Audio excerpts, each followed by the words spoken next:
How does cost basis affect capital gains taxes? Have you ever wondered how the money you make from selling an asset is taxed? The answer lies in something called cost basis. Cost basis is essentially the original value or purchase price of an asset. This number can change based on various factors like commissions, fees, stock splits, dividends, or return of capital distributions.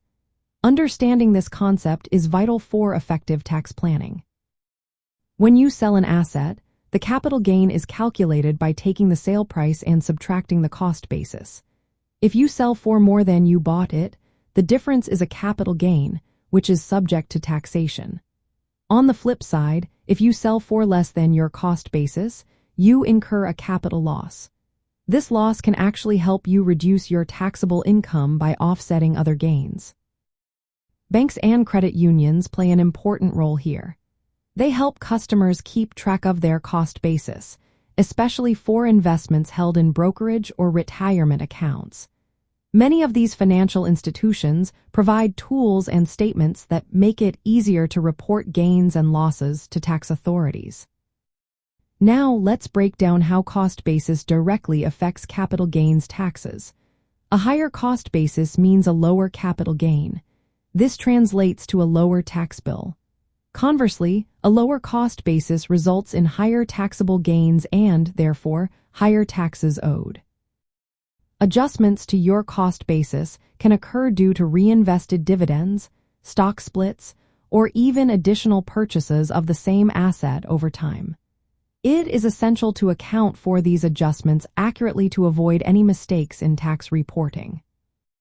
When you have multiple purchases of the same asset, different accounting methods can be used to calculate your cost basis. Common methods include first in, first out, and specific share identification. The method you choose can significantly influence the amount of taxable gain you report. For real estate or other types of property, your cost basis includes not just the purchase price but also associated costs like closing fees. It may also be adjusted for depreciation or improvements made to the property. Accurate cost basis calculation is critical for minimizing tax liability. Banks and credit unions help by providing clear records and guidance. They often report this information to the Internal Revenue Service using forms like 1999-B. This helps ensure compliance and simplifies tax filing. If you find yourself confused about cost basis calculations, especially with multiple transactions, it may be wise to consult a tax professional. They can help you navigate the complexities and ensure you are meeting your tax obligations correctly. In short, your cost basis directly determines how much you will pay in capital gains taxes when you sell an asset.